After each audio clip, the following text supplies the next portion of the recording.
Change happens through language. Language is a means to create a future that would not happen otherwise. Enter now the ability for everyone to create their own products. I see this as an evolution into Finance 3.0, where we're giving the power to the people to assetize whatever they want to.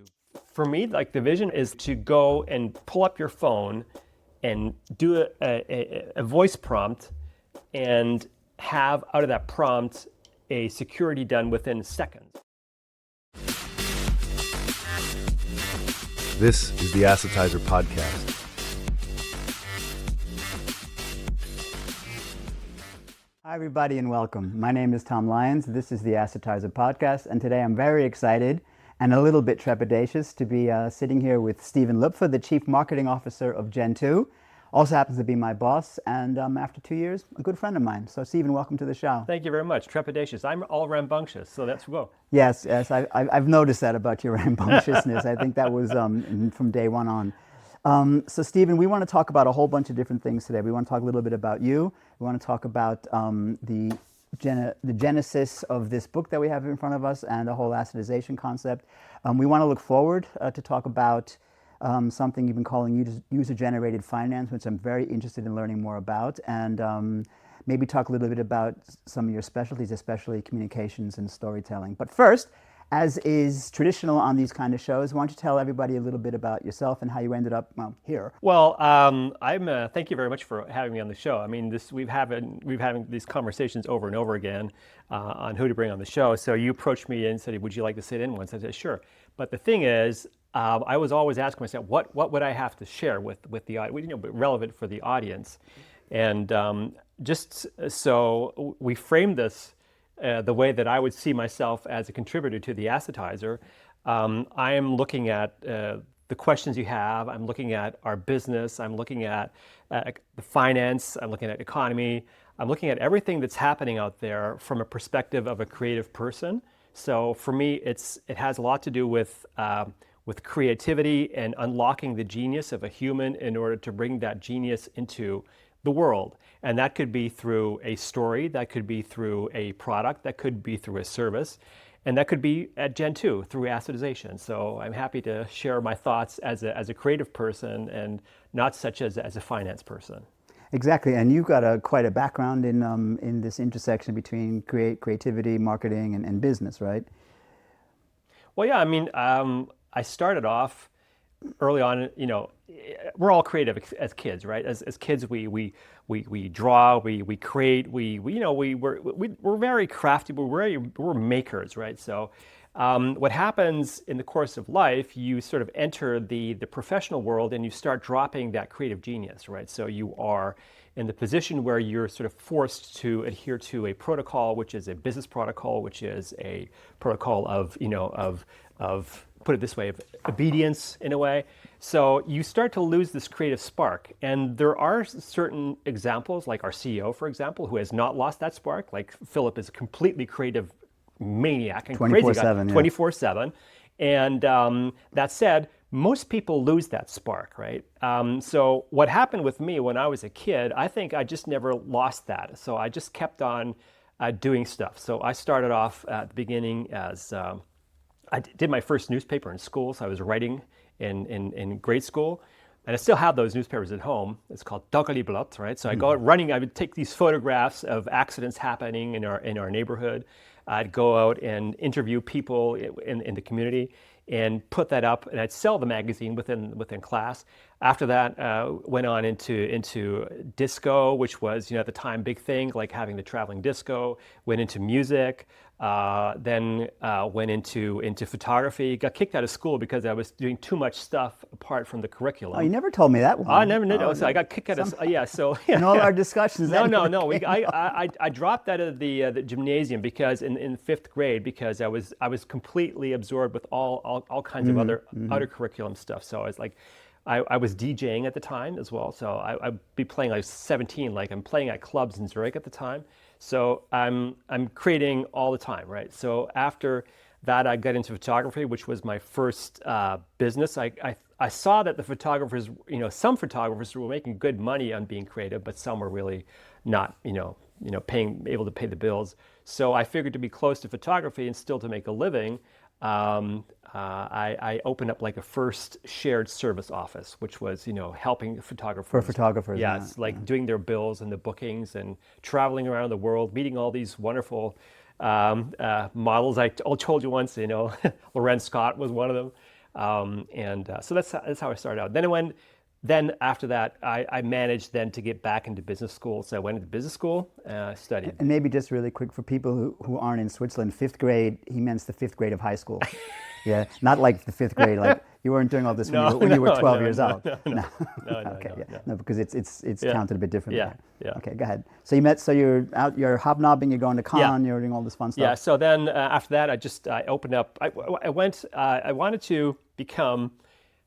When I was in business school, I had a friend who had an ad agency, in Zurich. So I interned with him at that company, and I was very happy because I was like with all these creative people, but I thought it's not going deep enough. So I volunteered at a PR firm, and when I finished business school, I went into a PR firm, and I wanted to be like this this wine or diner advertising executive, like Madison Avenue, go out for these posh lunches, wine and dine and all that stuff.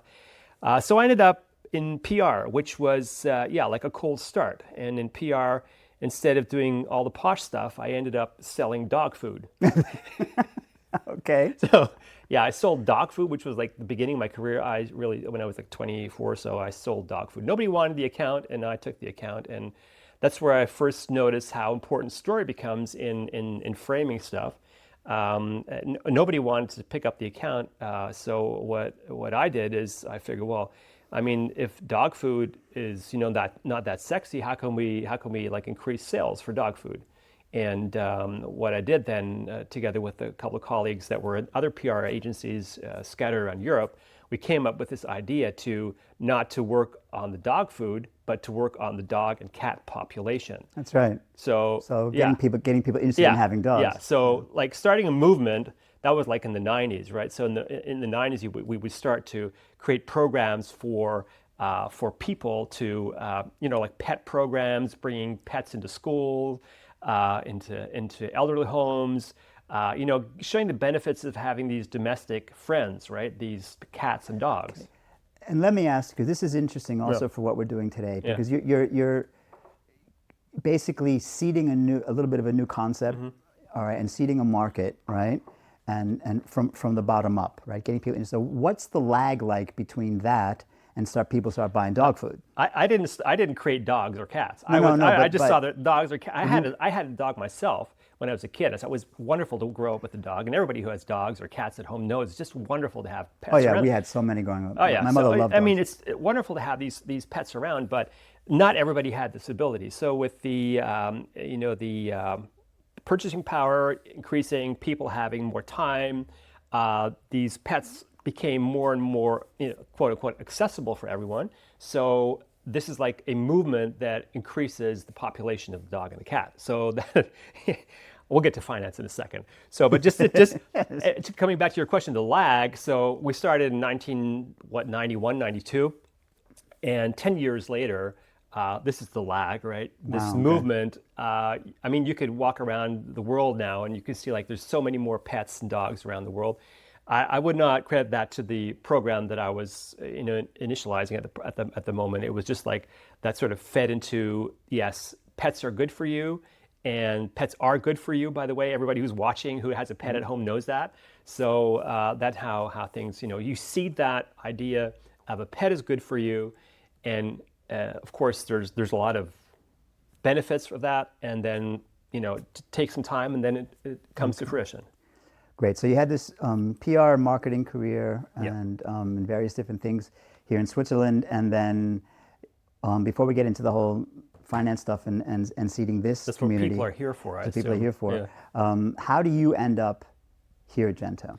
Oh, that's very simple. So I opened up my own PR firm, and then I had a couple of stunts over at existing PR firms, to learn the trade.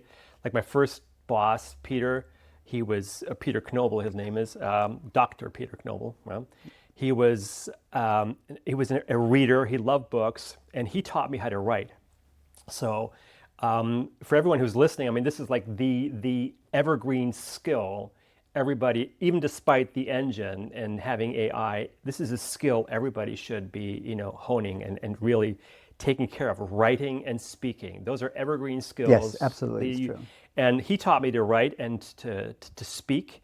And then I went off in my late 20s and opened up my own shop. And then I had the shop for 20 or so years, doing all kinds of PR stuff. Most of it was in the context of corporate communications, transaction, for example, equity capital markets transaction, which got me into finance, IPOs, stuff like that. So I, at the end, was asked by GenTwo to help them in the beginning when they started off. It was 2018 to help them out with some comms and sales stuff, right? So I worked on a project with GenTwo, which was a lot of fun. And so then, Everything about this place it's a lot of fun. And in if anything else. 2023, I wanted to sell off my company and go on a trip with my wife. And so I sold the company and my company. And Philip, the CEO, asked me if I would not like to join, and here I am. So, Steven, you and I started at about the same, actually at exactly the same time, and both as externals. both as externals. You kind of get sucked into it. It's a bit like when I got involved in blockchain. You kind of walking down the street and you stumble over something, and next thing you know, you're in a completely different world. And certainly the case here. We got here, we both learned the business, and one of the first things that we began to work on, and as I recall, it was a lot of your impetus, was let's write a book. And because there were a lot of great ideas, I mean, Philip and Patrick both have great ideas. There was a lot more to what we were doing than I think both of us felt was, as storytellers, was getting out into the world. And so the idea came out to write this book. And you don't have to say the word book to me more than once to get me excited, right? I was like, oh, this is okay. This is what I do. And we started brainstorming, and we came up with the idea of assetization. So let's talk a little bit about how that started. What I'm interested in is the why, okay, and the core message as you see it, and the importance of that story to the bigger picture of what we're trying to do. So I would step back from the book and go back to the dog food story, right? Why not? So change happens through language, right? So language is a means to create a future that would not happen otherwise, right? So that means if we wouldn't have concepts that we put into language, things would not exist, right? So if you go back to the genesis of assetization, we are here at GenTwo, and we have this understanding that we're doing something good for the world, which we are, right? We're helping people create products, financial products that were not creatable before. So it's like this is why I call it GenTwo. It's like the second generation of financial product creation. So what I witnessed, there had been so many great stories and products created at the time. It was lacking what I call a category, a categorization of what we are doing. So you could argue that this is securitization on steroids, right? But I mean, that does not stick. So you have to find something that makes the concept, the idea, the movement sticky, right? That's when I thought of assetization as being the term that could sort of embody this movement, but also is sticky enough to make for a book. So that's when came the book, the idea to sort of solidify our thought and put that in between two covers. So assetization itself is, in the book, is the manifestation of the thought, just framed in a concept that it's portable and it has a narrative that sticks with people, right? And if you, I mean, just as an aside, but if you talk about the power of language, when you get the right word, right, that really encapsulates something, it can just open up so many. I mean, when we finally sat down in that room and got to this, right? I was like, boom, Yeah. it just all made a lot of sense. And we had that book done in 3 months Well, yeah, I mean, after that. it's the thing is, um, it's in scientific writing. There's a saying: if you say publish or perish, right? So that is, if you don't put that in between two covers, or in a report, or in a research paper, it never existed. So that means bringing everything that's there, framing it, reframing it, remixing it, putting in a narrative, and then forming with language a narrative that is presentable is the whole concept. So that's like a reference point going forward as pertains to, what exactly are we doing. Of course, you have to now start, doing spin-off narratives of what that is. I think we're going to cover a couple of them later on as well. That's right. Yeah. And before we do that, if you sit down with somebody today and tell them what's the essence of what's in here, what do you say? So I had the opportunity I was in Berlin yesterday, so I had the opportunity to pitch over and over again. So it's always interesting to see how this resonates. So I would start, they ask, what do you do for a living? I say, well, or where are you? What industry are you in? And I'd say, we're in FinTech, right? Oh, FinTech. And then if it's from industry, then it's like, okay, I have to have a different story, right? Or if someone says he's also from FinTech, then I would have to go deeper and have like a different narrative. So I have all these narratives in my head, and then I would sort of spin off the story that will lead ultimately to the assetization narrative, which is to make things of value that are currently not on balance sheets or not within accounts, making that bankable. So assetization is nothing other than making everything or anything of value something valuable, in the sense of having that being able to be transformed into an asset that you and I could share, trade, invest in, have fractional ownership in.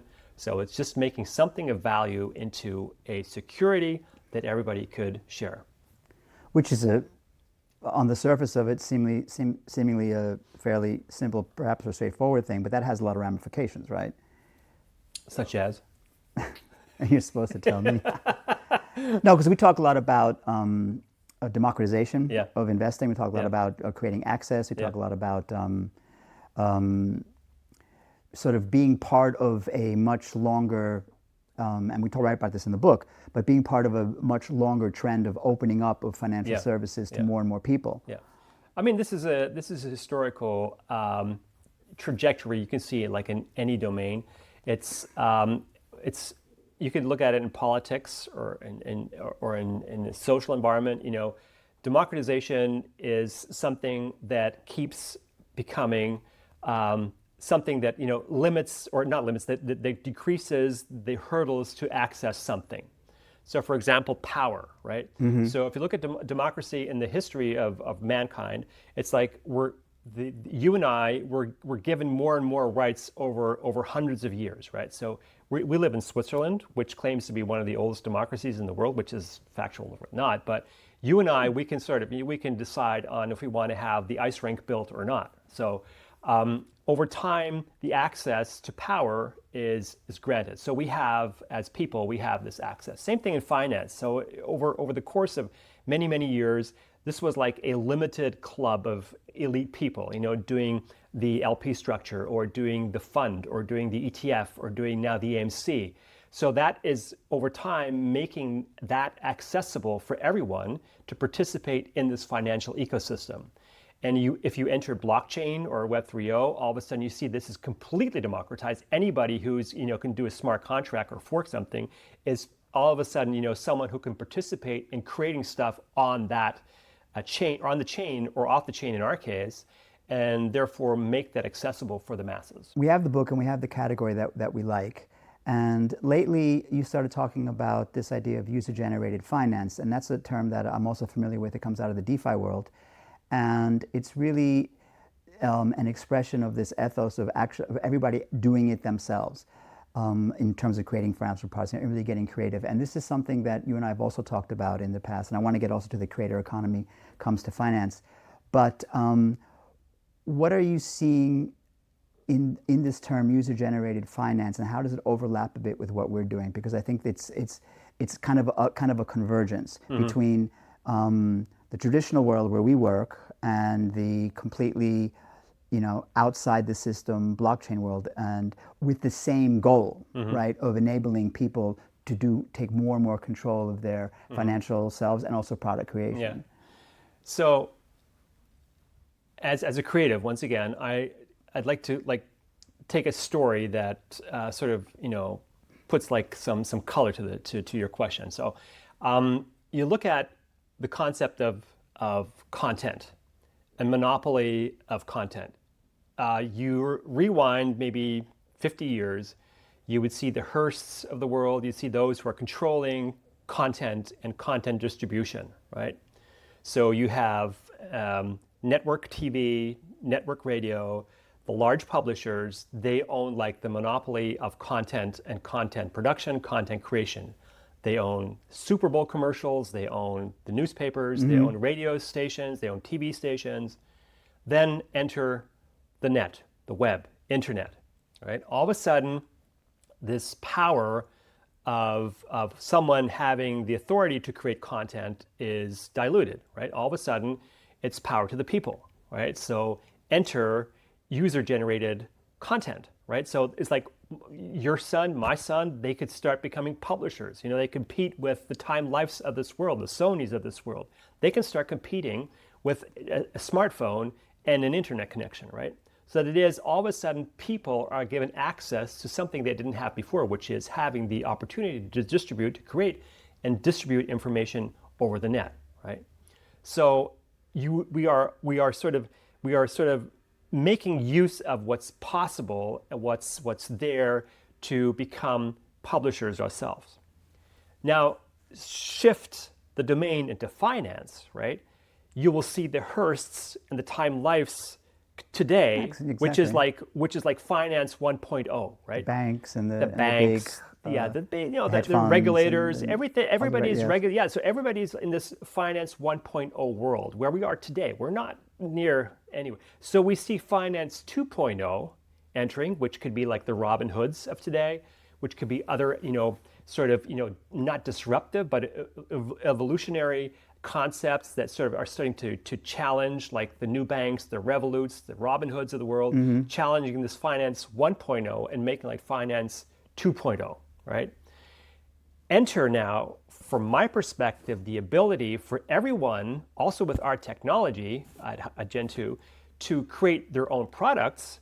I see this as an evolution into finance 3.0, where we're giving the power to the people to assetize whatever they want to based on our technology and make that accessible to everyone who wants to participate in whatever belief they have, in whatever strategy they have, in whatever thought they may want to invest in.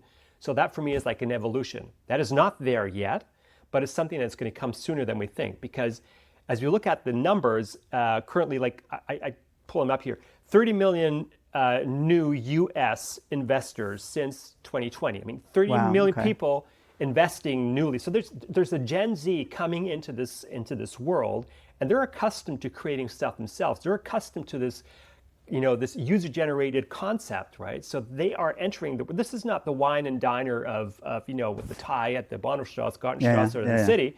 These are the guys that are coming in. In the book we have Ada, for example. Those are the people that are coming into the market that want this power.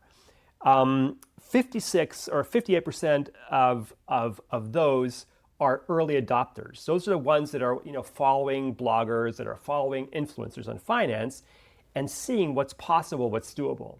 So that said, we're entering an era where as you said, do-it-yourself finance is becoming reality. Of course, I know we have a lot of hurdles to tackle yet.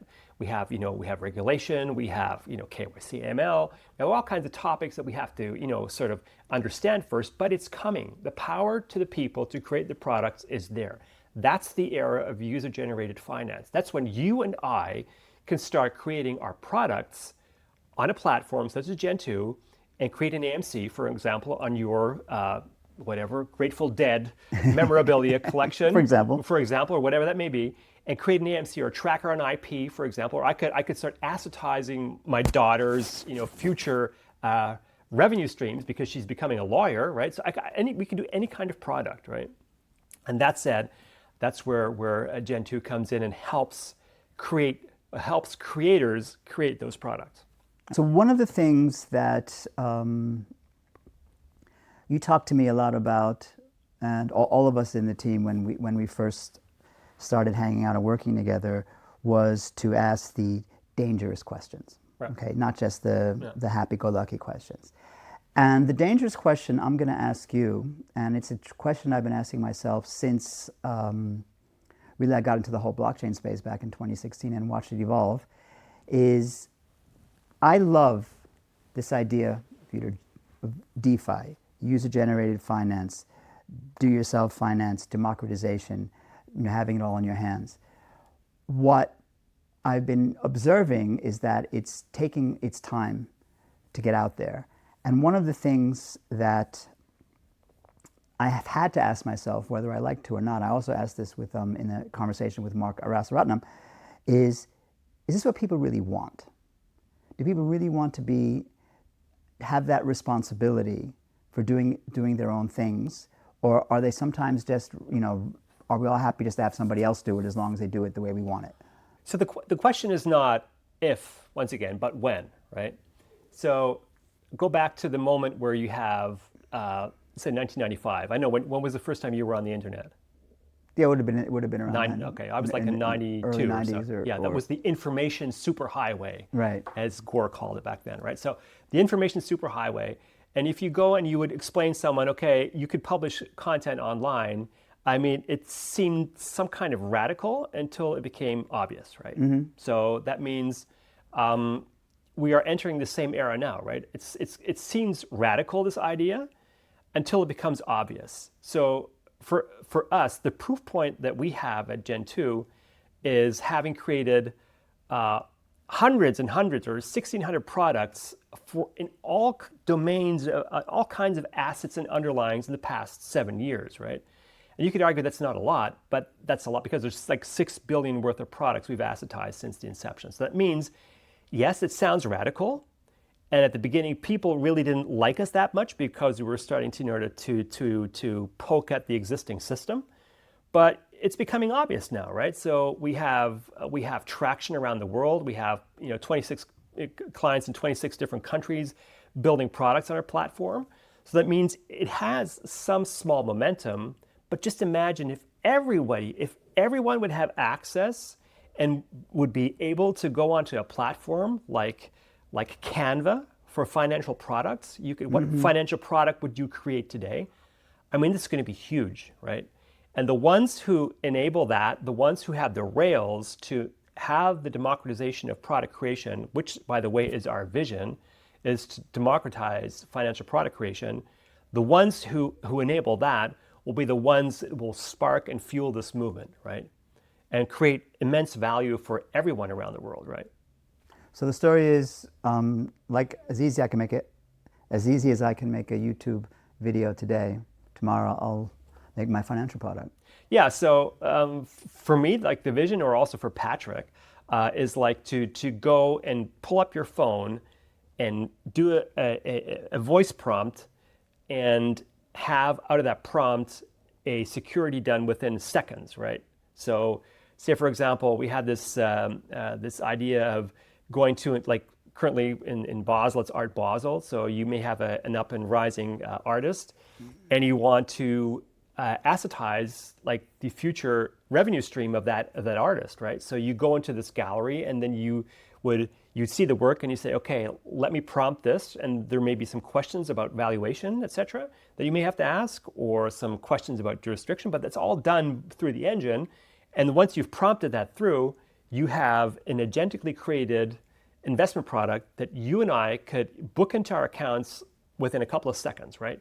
And push that notification of the newly created product to a community of art lovers and have them invest in this product and participate in the future revenue stream of this artist.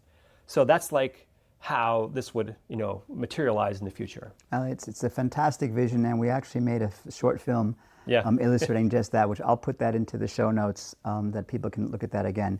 Well, Steven, this has been a really great talk. Just curious, anything we missed, anything else you'd like to add before we go? So I'd like to loop back to the initial framing of being creative. I would invite everyone to look at what's coming at us from a engine perspective, of an AI perspective. I'd like to invite people to introspect and look at it as follows. The engine AI is it's just amazing what it can do, right? It's great in the sense of opening up new opportunities, possibilities, but in essence, today it's an efficiency and productivity enhancer, right? So it's like from a process standpoint, it makes us be more efficient, more productive, assuring quality, right? So the engine is good at that. That is what the engine of GenTwo is doing, right? That's what we're helping people to use the engine to create those products. But on the other side, what really makes us human is our genius, our creativity. I would invite everyone out there to think of ways of how to make something happen. It doesn't have to be in finance. It could be in art, it could be in photography, in lyrics, whatever, or in finance, to use your genius freed up from all this, the stuff you had to do before that the engine now can do. Be creative, come up with ideas, and eventually even come up with ideas that could lead to products that sort of reflect your beliefs you want people to invest in, right? So that said, use the engine for the mundane stuff, the productivity stuff, the enhancement of input output, right? But use your creative genius to think of new ways, new products, even go out and create stuff that you never thought of before, because the engine lets you do that. That, my friend, is a fantastic vision. It's great to be part of it. Thanks a lot. Thanks.